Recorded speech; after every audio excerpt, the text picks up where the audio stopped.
Dear aspirants, welcome to the channel. இன்றைக்கி current அஃபேர்ஸை one by ஒன்னாக பார்த்துடலாம். அதுக்கு முன்னாடி நம்ம சேனலை சப்ஸ்கிரைப் பண்ணாதவங்க சப்ஸ்கிரைப் பண்ணிவிடுங்க. Let's start the session.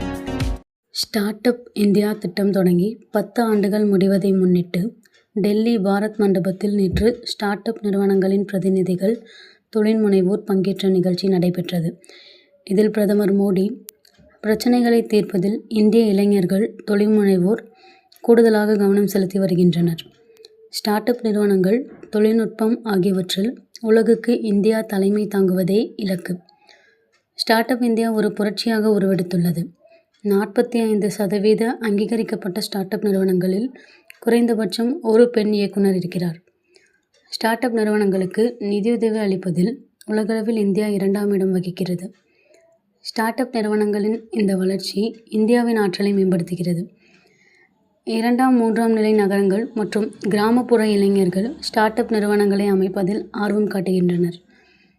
இன்றைய ஆராய்ச்சி நாளை அறிவுசார் சொத்துரிமையாக மாறுகிறது. இதை ஊக்கப்படுத்த வேண்டுமென்பதற்காக ஆராய்ச்சி, வளர்ச்சி மற்றும் கண்டுபிடிப்பு திட்டங்களுக்கு 1,00,000 கோடியை அரசு ஒதுக்கியுள்ளது என்றார்.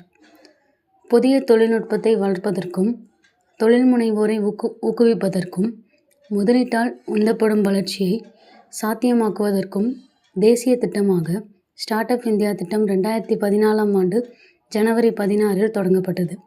இதன் நோக்கம் இந்தியாவை வேலை தேடுபவர்களின் நாடாக இல்லாமல் வேலை வாய்ப்புகளை உருவாக்குபவர்களின் நாடாக மாற்றுவதாகும்.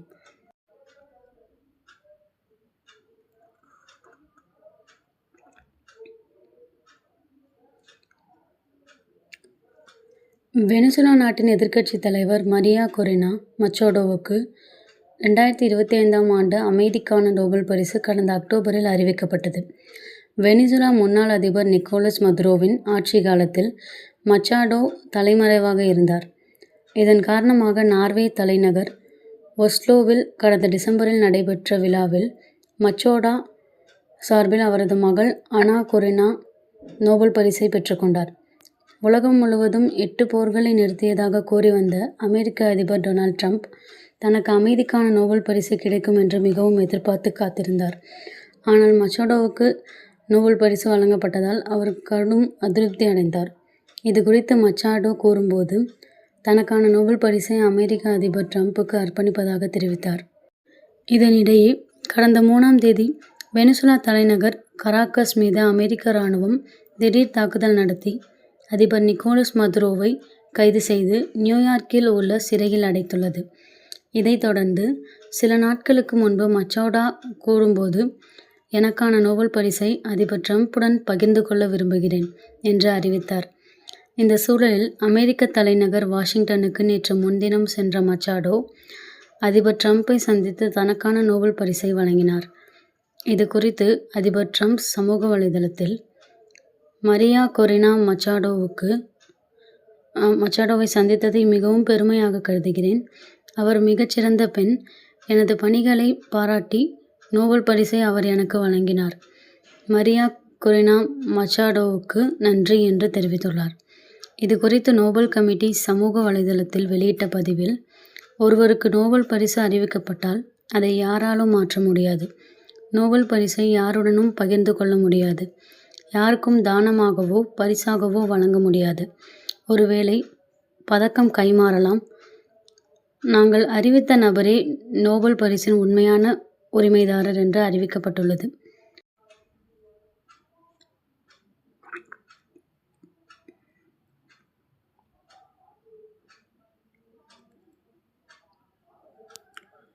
யமுனை ஆற்றில் கலப்பதற்கு முன் நஜாப்கர் வடிகாலின் நீரை சுத்திகரிக்க புதிய இயந்திரத்தை டெல்லி பொதுப்பணித்துறை அமைச்சர் தொடங்கி வைத்தார். யமுனையில் ஏற்படும் மாசுபாட்டில் சுமார் 70% நஜாப்கர் வடிகாலால் ஏற்படுகிறது. சுத்திகரிக்கப்படாத கழிவு நீர் இதன் வழியாக யமுனையில் கலக்கிறது. உலகின் சிறந்த இயந்திரங்களில் ஒன்றை நாங்கள் நிறுவியுள்ளோம். பின்லாந்தில் தயாரிக்கப்பட்ட இந்த இயந்திரம் 1 மணி நேரத்தில் சுமார் 600 கன-மீட்டர் வண்டல் மண்ணை அகற்றும் திறன் கொண்டது. சுத்திகரிக்கப்படாத சேறு, வண்டல் மண் மற்றும் திடக்கழிவுகள் யமுனை ஆற்றில் கலப்பதை தடுப்பதே இந்த முயற்சியின் நோக்கமாகும்.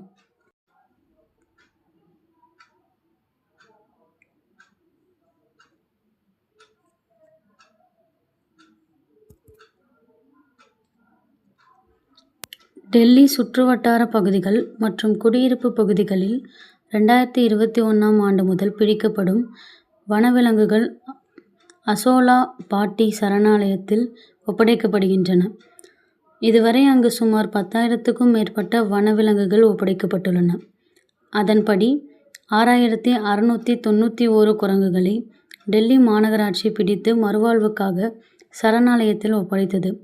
குடியிருப்பு பகுதிகளில் பிடிபடும் பாம்புகள், உடும்புகள், பறவைகள் மற்றும் இதர உயிரினங்களை தொண்டு நிறுவனங்கள் இங்கு ஒப்படைக்கின்றன.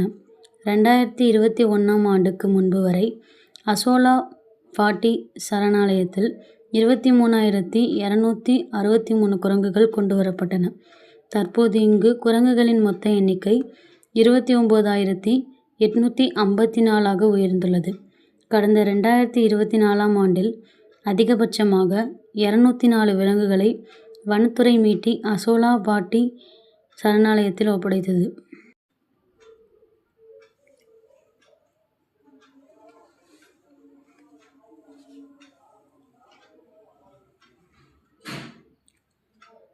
கர்நாடக மாநிலத்தில் அண்மை காலமாக சாதி மதம் கடந்து காதல் திருமணம் செய்யும் தம்பதிகள் கொல்லப்படுவது அதிகரித்து வருகிறது.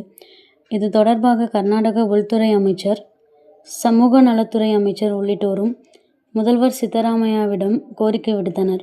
இந்நிலையில் ஆணவ கொலைகளை தடுக்க தனிச்சட்டம் கொண்டு வருவதற்கான மசோதாவை தயாரிக்கும்படி சித்தராமையா சட்ட அமைச்சகத்துக்கு உத்தரவிட்டார்.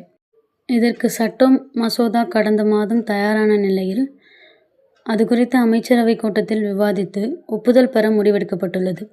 இந்த சட்ட மசோதாவில் 18 வயதான பெண்ணும் 21 வயதான ஆணும் தங்களின் விருப்பத்தின் பேரில் திருமணம் செய்து கொள்ள முழு உரிமை இருக்கிறது. அவர்களை சாதி, மதம், மொழி, வர்க்கம், இனம், ஊர் ஆகியவற்றின் பெயரில் பாகுபாடு காட்டி கௌரவத்தின் பெயரில் திருமணம் செய்வதை தடுக்கவோ, தாக்கினாலோ, கொலை செய்தாலோ குற்றமாகும். உயிருடன் மகளுக்கோ மகனுக்கோ இறுதி சடங்கு, திதி போன்ற சடங்குகள் செய்வது, மனரீதியாக தொல்லை கொடுப்பது, மிரட்டல் விடுப்பது, குடும்பத்தை விட்டு ஒதுக்கி வைப்பது போன்றவையும் இந்த சட்டத்தின்படி குற்றமாகும். ஆணவக் கொலையில் ஈடுபடும் குற்றவாளிக்கு 5 ஆண்டுகள் முதல் 10 ஆண்டுகள் வரை சிறை தண்டனை விதிக்கப்படும். அபராதமாக 1 லட்சம் முதல் 3 லட்சம் வரை விதிக்கப்படும். காதலர்கள் தங்களுக்கு பாதுகாப்பு கோரி காவல் நிலையத்தில் புகார் அளித்த 6 மணி நேரத்துக்குள் மாவட்ட நிர்வாகம் அவர்களுக்கு உரிய பாதுகாப்பை வழங்க வேண்டும் என்று தெரிவிக்கப்பட்டுள்ளது. இந்த மசோதா வரும் பட்ஜெட் கூட்டத்தொடரில் தாக்கல் செய்யப்படும் என கூறப்படுகிறது.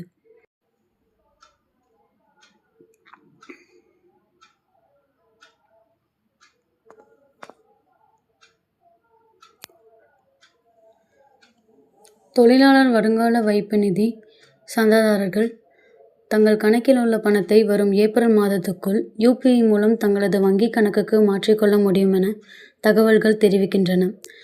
தொழிலாளர் வருங்கால வைப்பு நிதியில் ஒரு குறிப்பிட்ட தொகையை மட்டும் வைத்துக்கொண்டு மீதமுள்ள பணத்தை UPI மூலம் தொழிலாளர்கள் தங்கள் வங்கிக் கணக்குக்கு மாற்றிக்கொள்ளும் வசதியை தொழிலாளர் நலத்துறை அமைச்சகம் செய்து வருகிறது. சந்தாதாரர்கள் தங்களின் வங்கிக் கணக்குக்கு மாற்றிக்கொள்ளும் தகுதியான தொகையை அறிந்து UPI மூலம் மாற்றிக்கொள்ளலாம். UPI பின் எண் மூலம் அந்த தொகை தொழிலாளர் இணைத்துள்ள வங்கிக் கணக்குக்கு சென்றுவிடும். இந்த வசதியில் உள்ள மென்பொருள் பிரச்சினைகளை சரி செய்யும் பணியில் EPFO ஈடுபட்டுள்ளது. வரும் ஏப்ரல் மாதத்துக்குள் இந்த திட்டம் அமலாகும் எனவும் இதன் மூலம் சுமார் 8 கோடி சந்தாதாரர்கள் பயனடைவர் எனவும் கூறப்படுகிறது.